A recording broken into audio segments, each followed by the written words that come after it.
Hello and welcome to Monday's edition of Cracking the Cryptic, where today we've got the puzzle on the screen for you, which is called Setting the Scene, and it's by Peter Veenis, one of our favourite constructors. Peter's puzzles are always elegant and interesting, and this one is also highly recommended.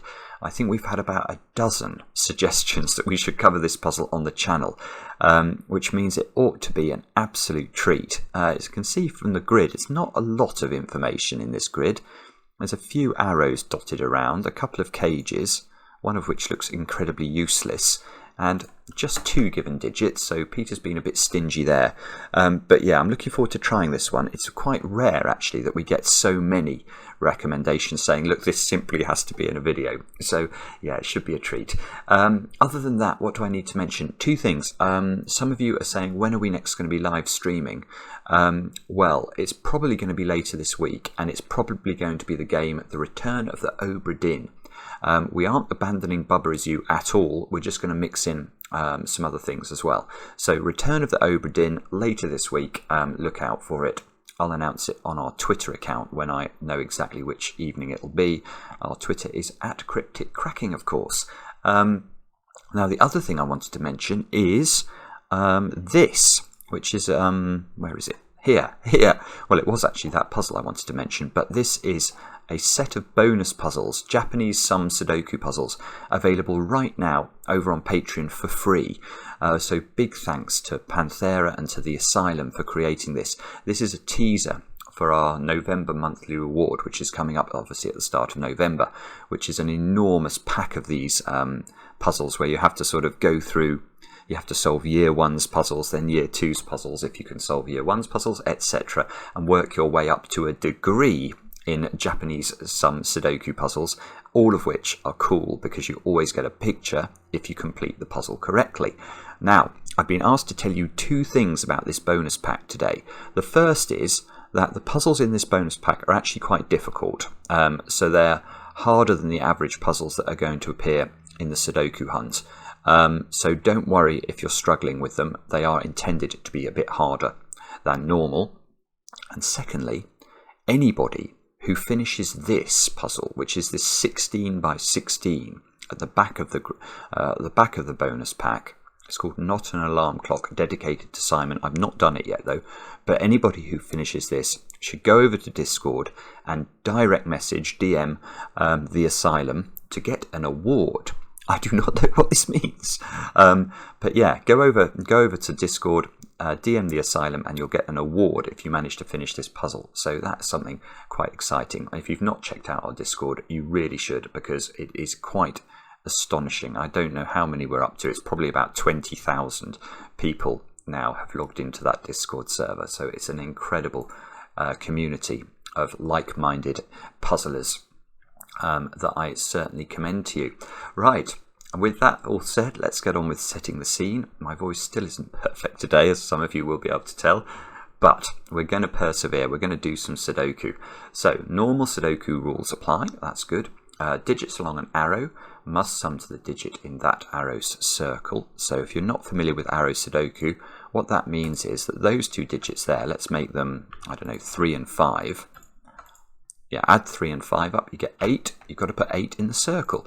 So just make sure your circles are the sum of the digits on the arrows from which, obviously the arrows are all connected with exactly 1 circle. So those 3 squares add up to that one, and you're good to go.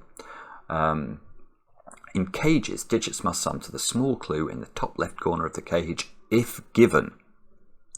So these 3 cells add up to 8. And those 3 cells sum up to something, and we don't know what.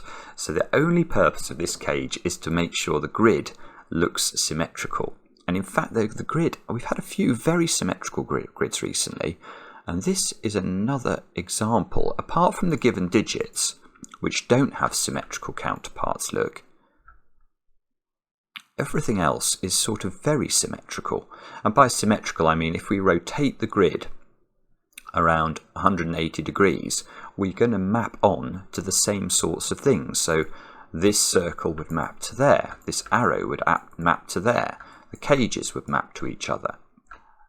this cage would have a mirror there, etc. So there's a lot of symmetry. And the last rule is about the main diagonals. Along each main diagonal marked in blue, digits cannot repeat. So along this diagonal, you've got to make sure it's a set of the digits 1 to 9. So if this square's a 1, you can't then go and put a 1 there, because although in normal Sudoku you could absolutely do that, you can't in this puzzle because there would then be a repeated digit along the diagonal, and that's not allowed. Do have a go. The way to play is to click the link under the video, as usual. Now I get to play. Let's get cracking. And the first thing I'm going to talk about here is something I've seen before, which is these corner cells. In fact, I think I've seen it in the context of arrow Sudoku before as well.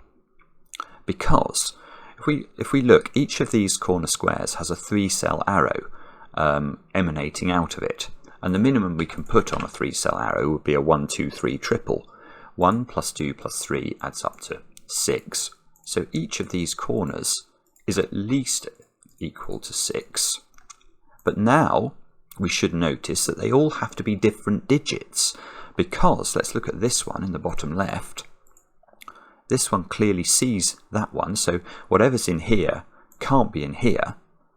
It can't be in there, because that would be 2 digits in the same row that would be the same digit, and it can't be up there because that's on the same diagonal. So in fact this purple cell has to be different from the other 3 corners. And then we can obviously apply that logic symmetrically to that cell, and that cell. So in fact, the corners are all different. Now, what does that mean we should do with that information? It means that we've got, well, one of the corners has to be a 6, which is going to be very constrained. It's going to have a 1, 2, 3 on it. Although I was wondering if I could do something with the 8 cage then, and the 8 cage has to have a 1 in it, but actually this 8 cage isn't lined up at all with the arrows, so that's probably nonsense. This cage, or this circle here can't be a 7, because that would require 1, 2, 4 on this arrow, and there's a 4 given here, so that one's not 7. Okay. So now we'll use the other given digits. So the given digits actually are doing some work straight away. Where does 7 go in box 3? Well, it can't ever go on an arrow. If you try and put 7 on a 3-cell arrow, you'll have to put double 1 into the other positions to get to a single digit total. So you can never have a 7 here. So you can't have 7 there, you can't have 7 there by Sudoku, so there is a 7 in that domino. Right, that's nice. Okay, and you can't put 7 here for the same reason you couldn't put 7 there. You can't put 7 double 1 on a domino. So the 7 is in this corner. And then using the logic we did at the start, we can eliminate 7 from the other corners now. This has got to be a 1, 2, 4 triple. And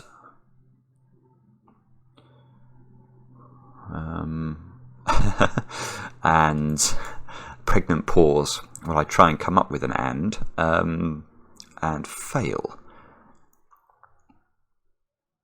Actually fail miserably. What does that mean? So do we have to be careful with the contents of this?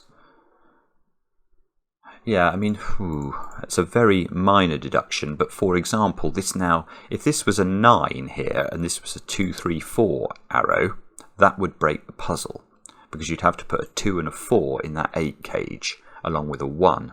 And 1 plus 2 plus 4, here is a knowledge bomb from Cracking the Cryptic, do not add up to 7.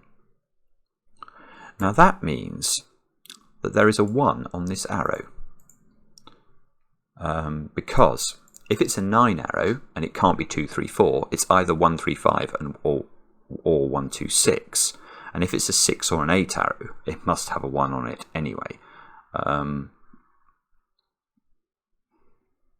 have a feeling that's doing something. I just can't quite see what it is. I'm rapidly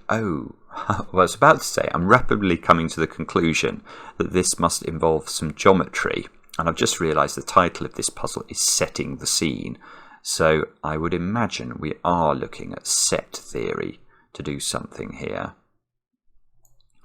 I'm doing abysmally badly at spotting anything else that we can do. So let us turn our attention to...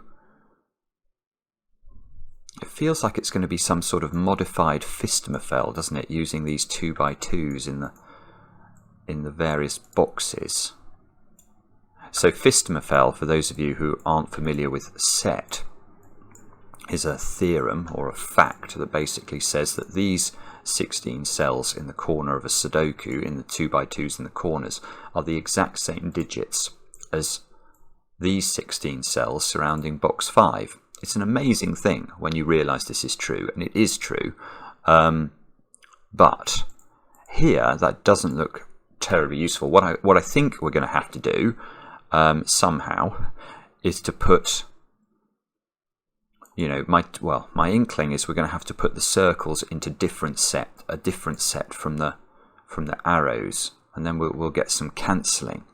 But the challenge with that is going to be to work out how to do that. So I'm going to start with the basic thing I do whenever I try and prove Fistemafell, which is to highlight the boxes in the corners. So we'll highlight those. Ooh, I'm not sure I should have used blue. I'll use orange. Can I see that better? I think I can see that better.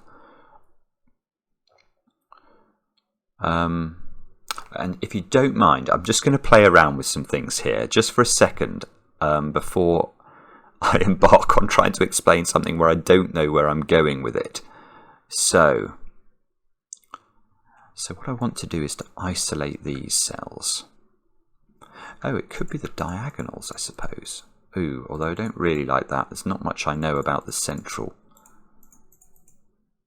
Normally with set, you don't have the opportunity to use the diagonals, so I am sort of a bit tempted by that. So that would put...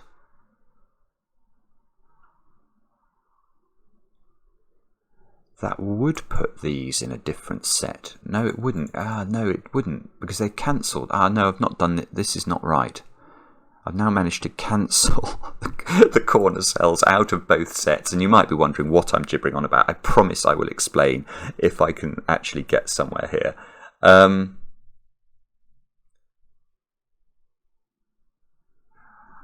I could add them back in again by adding the columns and get rid of quite a lot of other cells too. Let me just take a look at that for a second. Make that blue as well.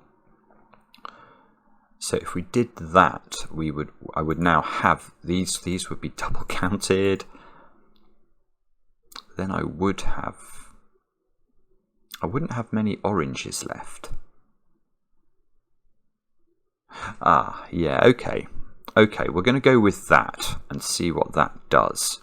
I can't quite see what it does, but it looks to me like I've only got one orange left in each box, and that might be interesting.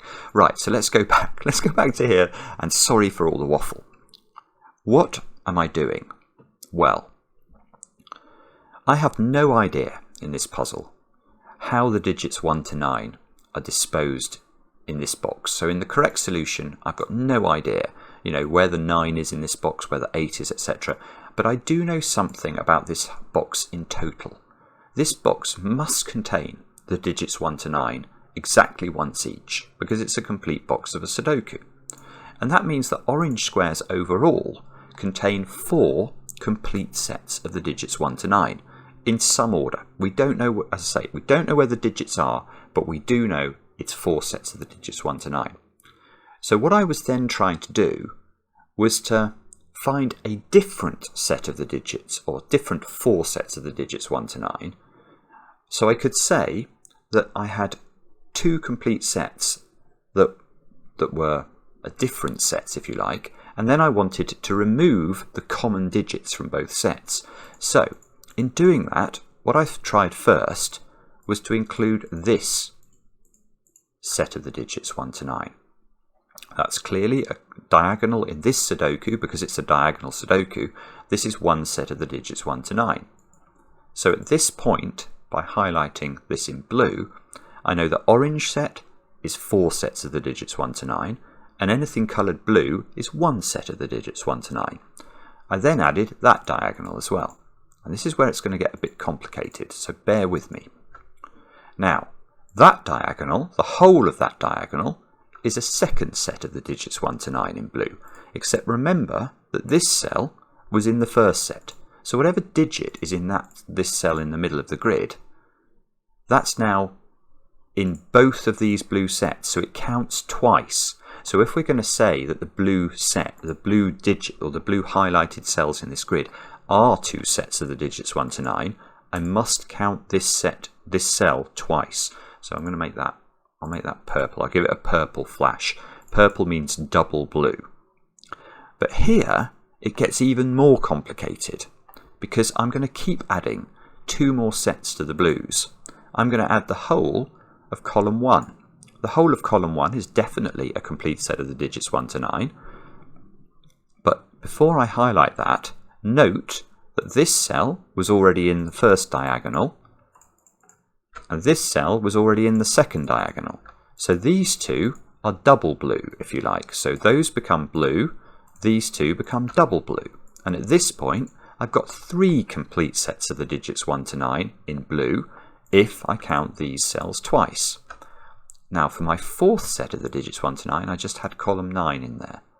And again, this one's counted twice, and this one's counted twice. So let's stop and check that we understand what this highlighting represents. The orange cells are 4 sets of the digits 1 to 9.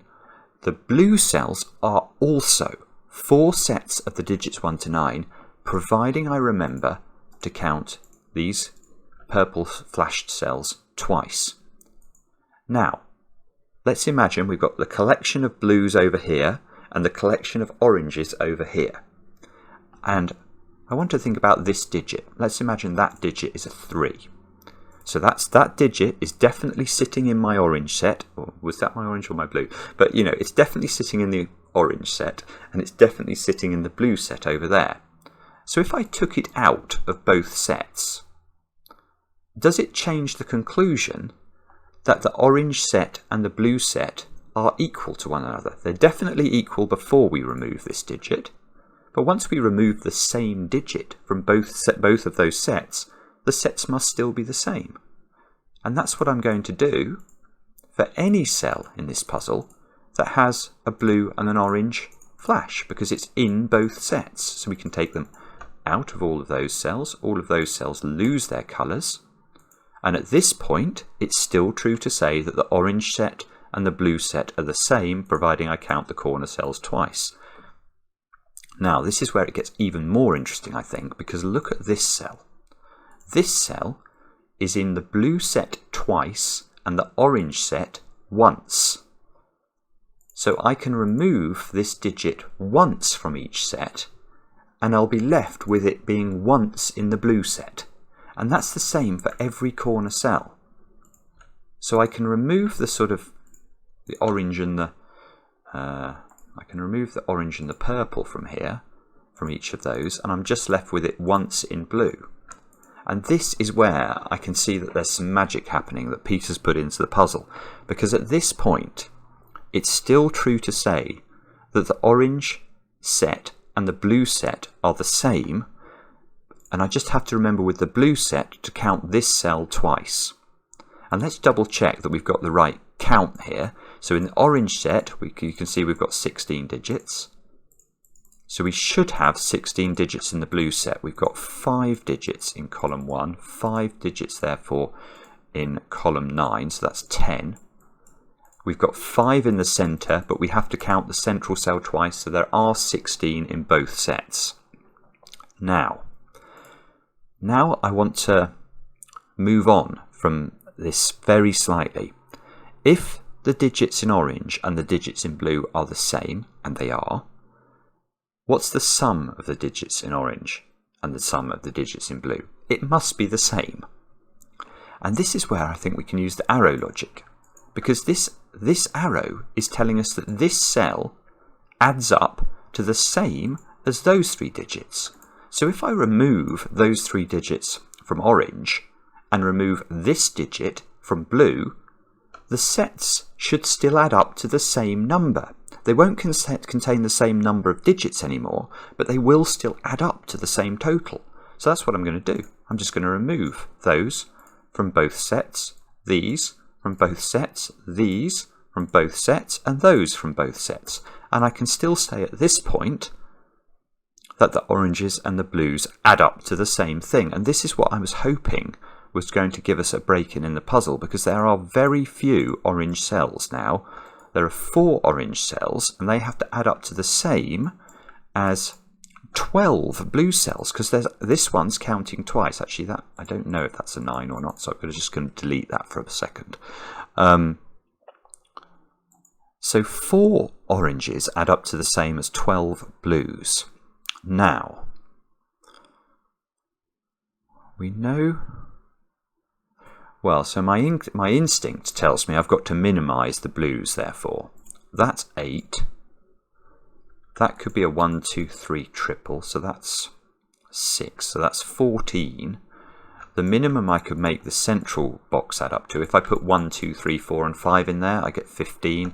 And if I put the 1 in the middle, I'd only double counting the 1. So the minimum I can make those 5 cells with this being doubled add up to is 16. So I've got 16 plus 14 is 30. That's not enough.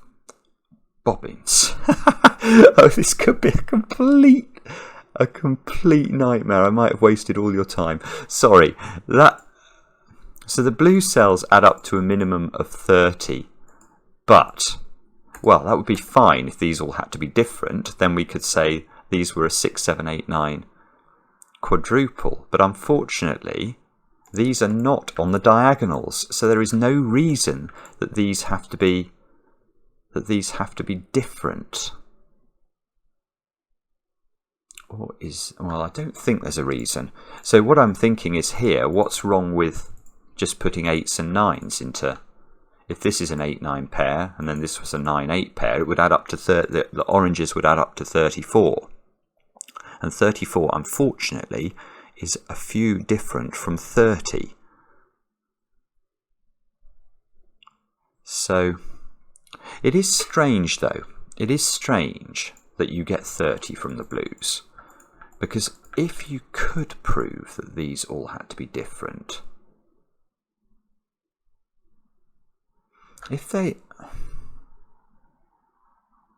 Yeah, it's very interesting actually, this. It's very interesting because if you do have a repeated digit in orange, it has to go in blue again. I just wonder if that means we've got a restriction here. So let us try and work out what happened. So we know that the orange squares, if they don't have a repeated digit, we are in clover. We have got a break into this puzzle because the blue squares have a minimum value of 30 and the orange squares would have a maximum value of 30 because 6, 7, 8, 9 add up to 30. Now, our challenge is to work out whether or not you can really have a repeated digit in orange. And the reason I'm asking that question is that let's imagine this digit was repeated in orange. You can see it can't repeat here. That's in the same row as this one. And it can't repeat here. That's in the same column as this one. So if this digit repeats, it must repeat here. And that, hopefully you can see, let's imagine these digits were the same. Let's just put 9 in there. If these were both 9s, where does the 9 go on this diagonal? Well, it has to go in a blue cell. It has got to go in one of those 3 squares.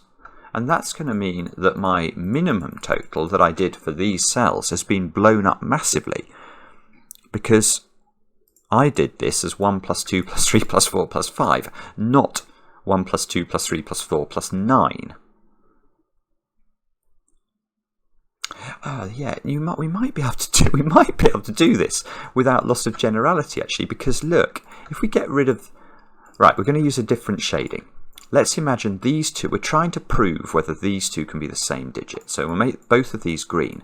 Now, we now know that one of these 3 has to be green. So let's put it here, because that's going to... We want to minimize this digit. That's clearly going to have to be the aim.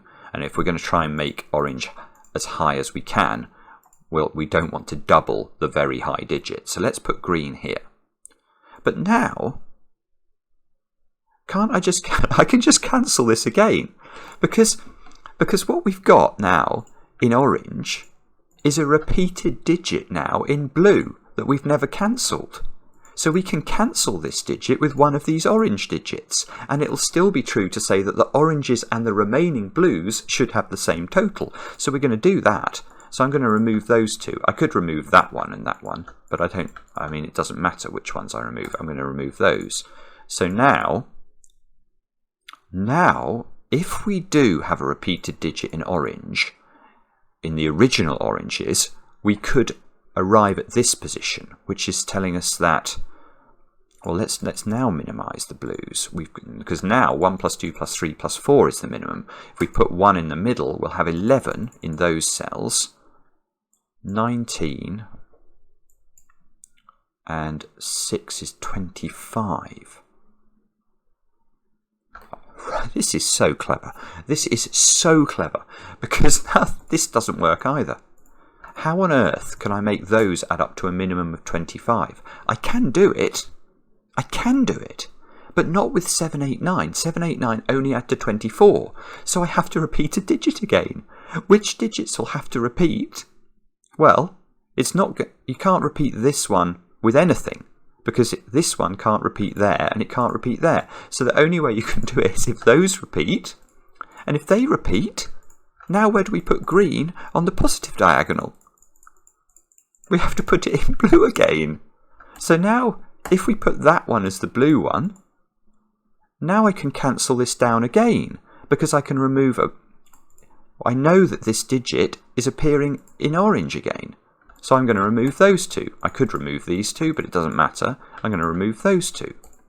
So now, if we had a repeated digit in orange at the start of this exercise, we've now proved actually we have to have 2 repeated digits in orange, and we end up here. Well, this can't work, can it? Surely. Let's just check though. If this is 1 plus 2 plus 3, and I double the 1, I've now got 7 in the middle, 15. Yeah, I've got 21. There's no way I can make these two squares add up to a minimum of 21. It's impossible. 9 and 8 only add to 17. So you cannot repeat a digit. This is so clever. Peter, this is absolutely it's original brilliance. It really is. So now, let's come back here. I've now proved it's impossible to repeat an orange digit. And if you can't repeat an orange digit, they must be a 6, 7, 8, 9 quadruple, I should say, because the blues we know have to add up to a minimum of 30, and that's the maximum I can make the oranges add up to. So, and once we've made these add up to 30, we know that these have to be minimized, so we don't know what that is, but we do know that's a 1, 2, 3 triple, and I do know that, well, I know this is a 1 in the center of the puzzle, because that's what I did. I doubled the 1, and then I put 2, 3, 4, 5 in there as well, so let's put that in here. So these two squares are not 1s anymore.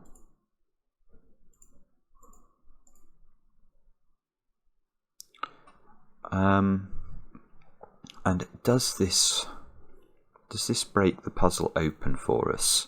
The answer is, I don't know. I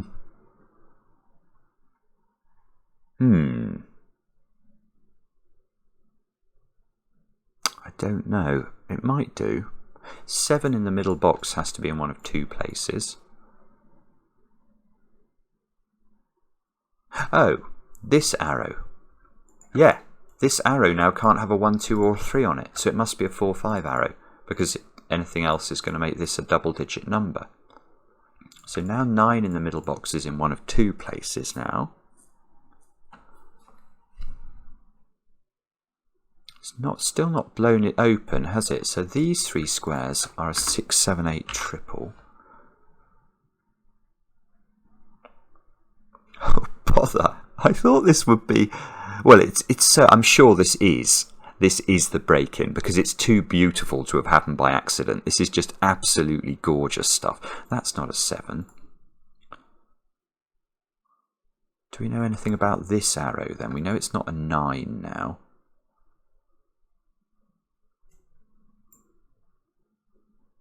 Oh, nearly. Oh, in fact, exactly. Oh, right. Yeah, right. I've got it. Right, here we go. Right, let's look at those 5 squares together. So let's take the cage and add in 2 more digits. Now that's 5 cells we've added up in box 4. So what's the minimum, the absolute minimum I could make these 5 cells? Well, if I put 1, 2, 3, 4 and 5 into them, that would add up to 15. So if these add up to a minimum of 15, but this is exactly 8, the minimum value of those 2 squares is 7, and therefore this square has to be at least 7, but it can't be 7 and it can't be 9. So that is 8 out of nowhere. We've got an 8, 9 pair in column 5 now. So that means we've got a 6, 7 pair to finish off box 5. We now know that this is... So we now know actually these add up to 16. So we know that they are exactly the digits 1, 2, 3, 4 and 6. Oh, right. Yeah. This is gorgeous. This is gorgeous. The only way of making 5 digits add up to 16 is with 1, 2, 3, 4 and 6. I can never put 6 in an 8 cage, so I've got to put 6 on this arrow, and there's a 6 here, so it can't go there. So that's a 6, that's a 2, and this 8 cage is now a 1, 3, 4 8 cage, and that's not a 1.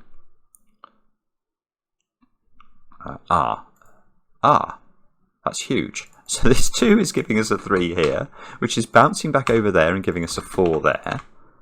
So now we've got... Oh, and now that bounces back over here. It's like playing Pong or something, isn't it?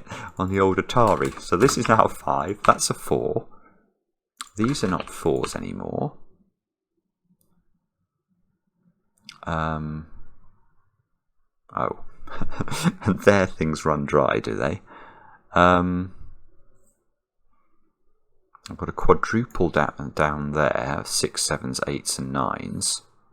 I can see one thing that's interesting there. Sorry, let me just check this box first before my attention wanders. 5s, 7s and 9s. Okay, 5s, 7s and 9s. Do we know anything about that? I'm not sure I do. But okay, let me come back over here. This quadruple is a 6, 7, 8, 9 quadruple, but the 9s in this quadruple are in orange.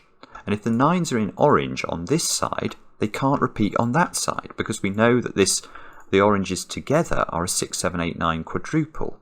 So this square is now down to 6 or 8.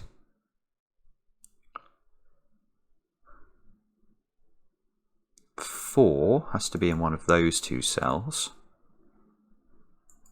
I might actually label these up. This is a 1, 2, 3, 4 quadruple in the column. So we've got 1, 2, we haven't got, we've got a 1 there. So this is down to 2 or 3. Right, this arrow is not a 6 arrow now, because if it was a 6 arrow, it would have to be 1, 2 or 3, and that's going to give us a problem with that cell. So this is 8 or 9. There's definitely a 6 in one of those 2 cells. And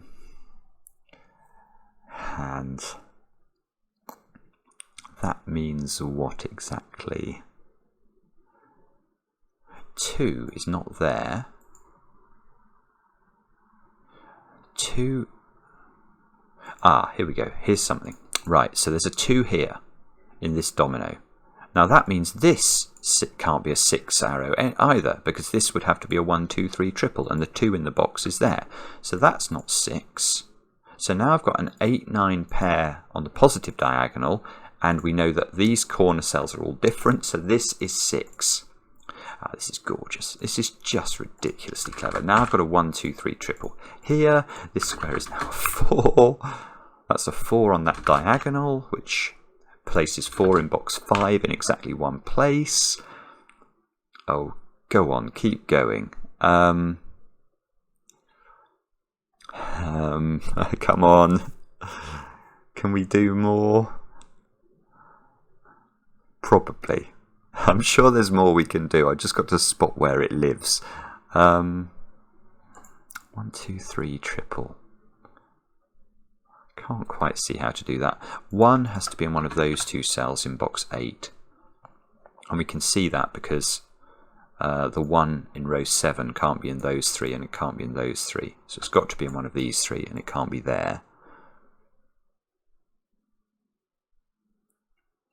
In fact, where does 1 go in box 3? Not there and not there. So 1 is on the arrow in box 3 as well, and that does the same thing. We've now got 1s in one of 2 places because of where 1 must go in row 3.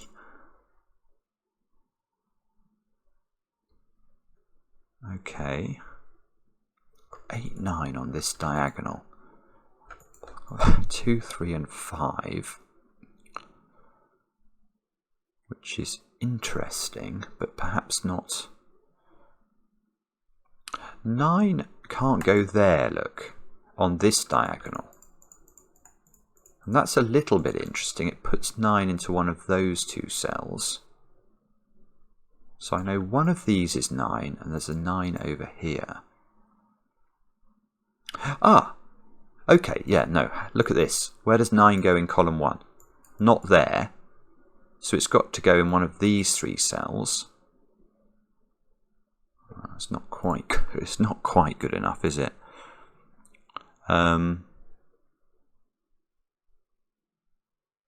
Bobbins. Can that really be a 9 arrow with no 4 in the box? It absolutely could. It could be 1, 2, 6, couldn't it? Or 1, 3, 5.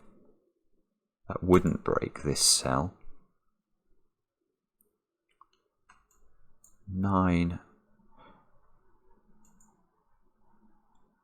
Oh, of course, 9 can't go here because we've got this 8-9 pair going on. Ah, right, so I'm getting stuck now. It's not that surprising this has happened, but it is a bit annoying. 4. Where does 4 go in box 7?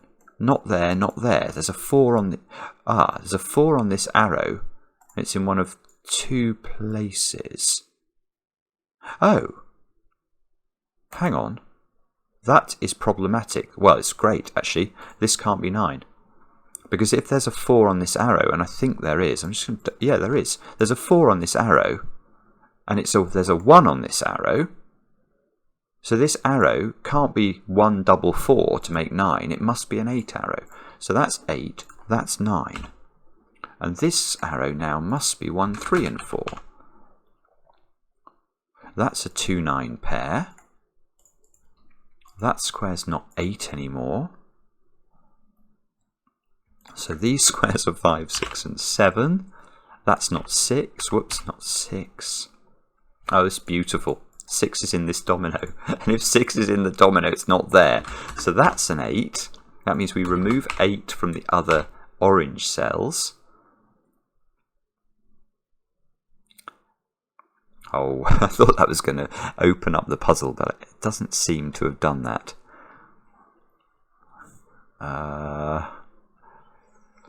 I guess I know those squares. They must be a 5, 6 pair, mustn't they? And that means I know those squares as well. So maybe the negative diagonal is where we're going to get some joy. We've not put 3 or 9 into box 1 yet. And that, look at this. Locks 3 out of those squares. It gives us a 3 here. Locks... we already knew there were no 3s over there, though. But this 3 gives us a 3 here. 3, 1, 2, 1. 2, 5, gives us 5, 2 in the middle. This diagonal needs an 8 on it, I think. I think 8 is the missing digit. That's got to go here. Okay. This can't be a 6.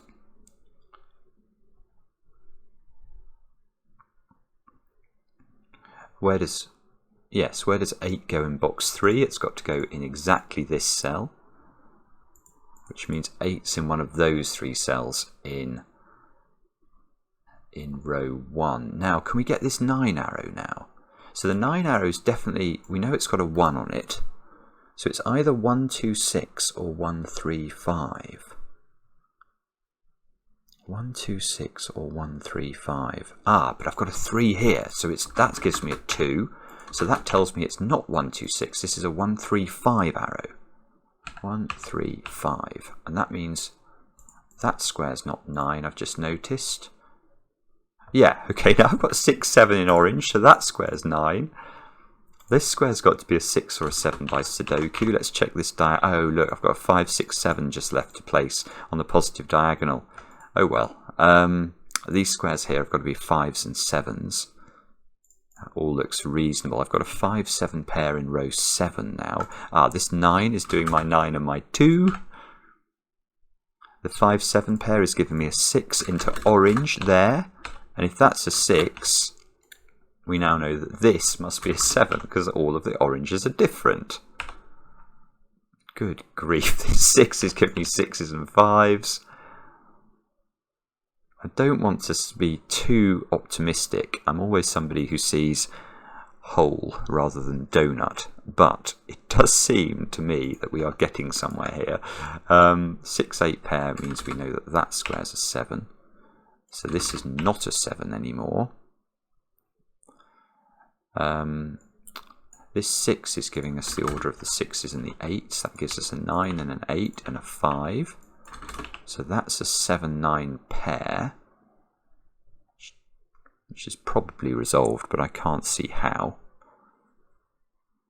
Maybe I'll look at these 3 squares because we've got this 5-7 pair in row 7. So those squares have to be exactly 1, 3 and 4. 1, 3 and 4. And that doesn't seem to be resolved, unfortunately. 1, 3 here. So this is not a 2. Aha! I've got a 1, 3, 4 triple in the bottom row now. So that square's a 2. Which means these squares have got to be from 5, 7 and 9. So that's a 5. There's a 7-9 pair in the bottom row. There's a 5 over here in this domino. We've still just got to get this tidying up done. And how shall we do that with any sort of alacrity? 2 can't go there. So 2 is here.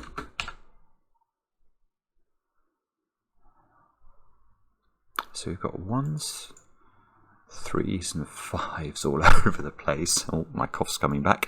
And we've got 2 6s and 8s down here. So let's put, I think we're going to have to do some pencil marking to finish this off. Probably. 2 maybe in box 2 is a bit restricted. It's got to be in one of 2 places. 7s we've already done. 6s perhaps? No, 6s are not looking useful. 8s are a little bit interesting, but not very. No, I think I'm missing something now. I've got a feeling that one of these, either this 3-9 is resolved or this 5-7 is resolved. It is, there we go. Hunch. 5s and 7s get resolved. So does that finish the puzzle? Maybe it doesn't actually. This 7 is useful. Yeah, that's going to get me into the 9s. 9s and the 3s. Which gets me rid of a 3 down here. Now both diagonals are finished. Now we know that these squares are a 1, 2, 3 triple, which means we know this one. So that's 1. This is a 2, 3 pair. The 1 bounces down. It's going to give me the 4, the 3 and the 1. Oh my goodness. The 3 and the 2. That gets me the 6 and the 8. Good grief. This is startling, isn't it? It really is. Now, can I do this? No, I can't do the 7s. But I can get the top digit in this column. That's a 4. That gets me the 4 and the 1 and a 1 and a 3 and a 5 and a 3 and a 1. That must be a 1 now. 4 and 3. So all of that gets finished off. What do we need here? 5s and 9s. That's very helpful. 5, 9. 9, 7, 7, 6. Now hopefully 6 and 8. Yes, 6 and 8. Click tick. Yay. That is brilliant. What a stunning, stunning puzzle. I love that. I love the fact it's so telegraphed what you have to do.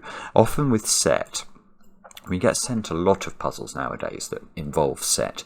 And the feedback from the testers is quite often it involves set, but the set was, random. So there was nothing that led the solver to discover the logic that the constructor had hidden in the puzzle.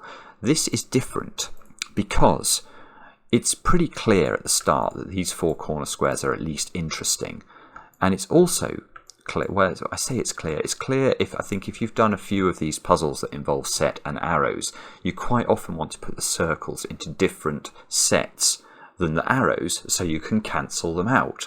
And here, that's the challenge. How are you going to do that?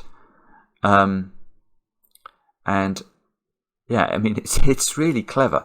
I mean, the diagonal, my instinct to add the diagonal actually was a bit fortunate. I did that simply because I don't see too many set puzzles with diagonal. I thought, oh, what happens if we add the diagonals in? But that was clearly not getting enough, because then I can't manage to cancel out the corners. So we had to add another set in that was going to count for the corners, but I didn't want to adulterate the arrow cells, so that sort of suggests the columns. And so it did lead you to it. And once you found it, it's so clever. I mean, it's so clever that there is this relationship between the orange squares and the blue squares at all.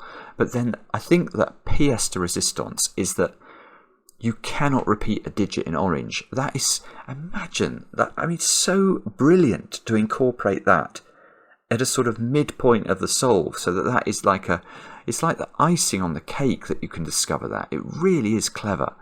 Brilliant, Peter. Brilliant. Absolutely, absolutely loved it. I hope you guys did too. Let me know in the comments. I love reading them, especially when they're kind. And we'll be back later with another edition of Cracking the Cryptic.